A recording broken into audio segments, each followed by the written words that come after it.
दोस्तों, मैं अपने YouTube चैनल स्पिरिट स्पार्क्स पर आप सभी का हार्दिक स्वागत करता हूं। तो आज का विषय है मनुष्य तथा आज हम मनुष्य के बारे में जानते हैं। तो चलिए ज़्यादा टाइम ना गवाते हुए वीडियो को जल्दी स्टार्ट करते हैं। मित्रों, वीडियो पूरा बिना स्किप किए हुए देखना। उत्तम कर्म करते हुए एक पल का जीवन भी श्रेष्ठ है, परंतु दोनों लोगों लोक परलोक में दुष्कर्म करते हुए पल भर का जीवन हजारों वर्षों का जीना भी श्रेष्ठ नहीं है। भाव यही है कि मनुष्य को जितना भी जीवन मिला है उसे श्रेष्ठ कर्मों में ही लगाना उचित है। बीते हुए का श्लोक नहीं करना चाहिए और भविष्य में जो कुछ होने वाला उसकी चिंता नहीं करनी चाहिए। आए हुए समय को देखकर ही विद्वान लोग किसी कार्य में लगते हैं। इस प्रकार बुद्धिमान व्यक्ति वही है जो वर्तमान के संबंध में ही सोच विचार कर कार्य करता है, अर्थात जो वर्तमान में जीता है, भूत और भविष्य की चिंता नहीं करता। उत्तम स्वभाव से ही देवता सज्जन और पिता संतुष्ट होते हैं। बंधु बांधव खान पान से और श्रेष्ठ वार्तालाप से पंडित अर्थात विद्वान प्रसन्न होते हैं। मनुष्य को अपने मृदुल स्वभाव को बनाए रखना चाहिए। अहो आश्चर्य है कि बड़ों के स्वभाव विचित्र होते हैं। वे लक्ष्मी को तृण के समान समझते हैं और उसके प्राप्त होने पर उसके भार से और भी अधिक नम्र हो जाते हैं। इसका भाव यह है कि जो महान है वे धन के महत्व को कुछ नहीं समझते। उनका स्नेहिल स्वभाव धन से ही ऊंचा होता है। जिसे किसी से लगाव है वह उतना ही भयभीत होता है। लगाव दुख का कारण है, दुखों की जड़ लगाव है। अतः लगाव को छोड़कर सुख से रहना सीखो।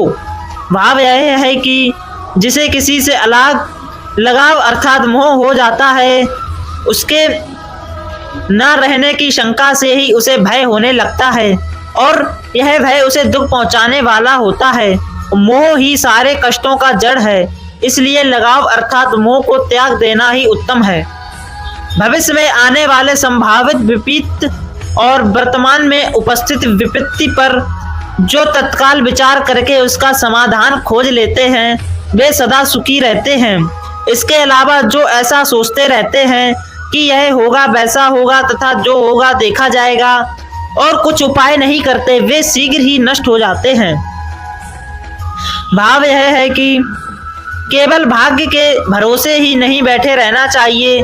विपत्ति आने पर या उसके आने की संभावना होने पर तत्काल उपाय कर लेने चाहिए।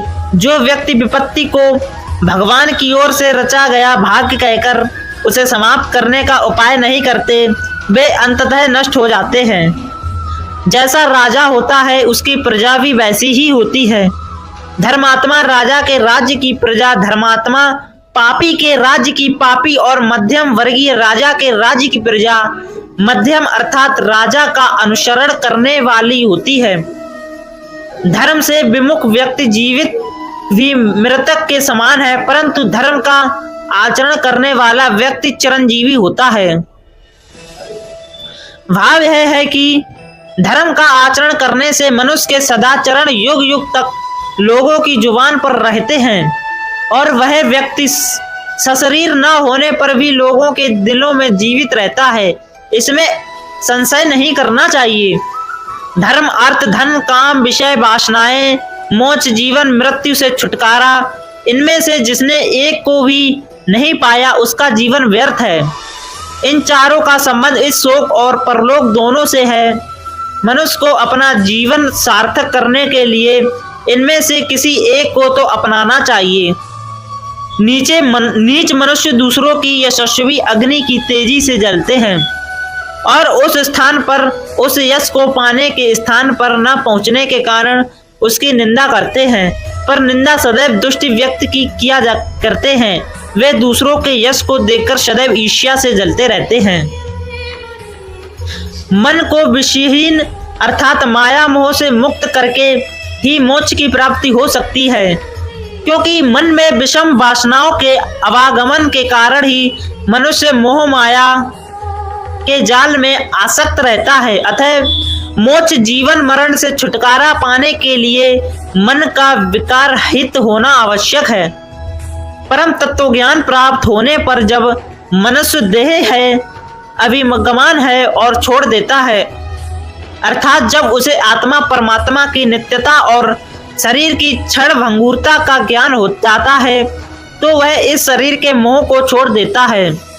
तदुपरांत उसका मन जहां जहां भी जाता है, वहां वहां उसे सिद्ध पुरुषों की समाधियों की अनुभूति होती है। भाव यह है कि जागृत अवस्था में होते हुए भी वह समाधि जैसी स्थिति में आ जाता है।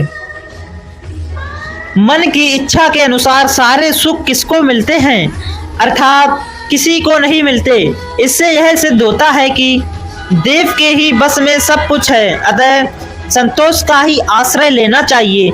संतोष सबसे बड़ा धन है। सुख और दुख में उसे स्मरण करना चाहिए, भजन करना चाहिए। कहा भी है, जाहि विद राखे राम ताहि विद रहिए। जैसे हजारों गायों के मध्य भी बछड़ा अपनी ही माता के पास आता है, उसी प्रकार किए गए कर्मकर्ता के पीछे पीछे जाते हैं।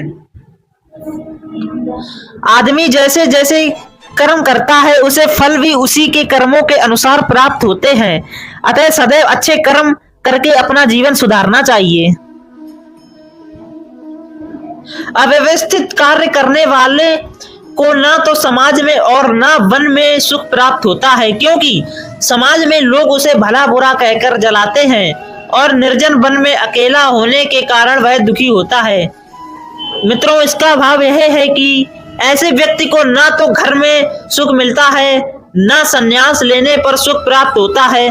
सच्चा सुख कर्तव्य पथ का निश्चय करके उस पर चलने में है।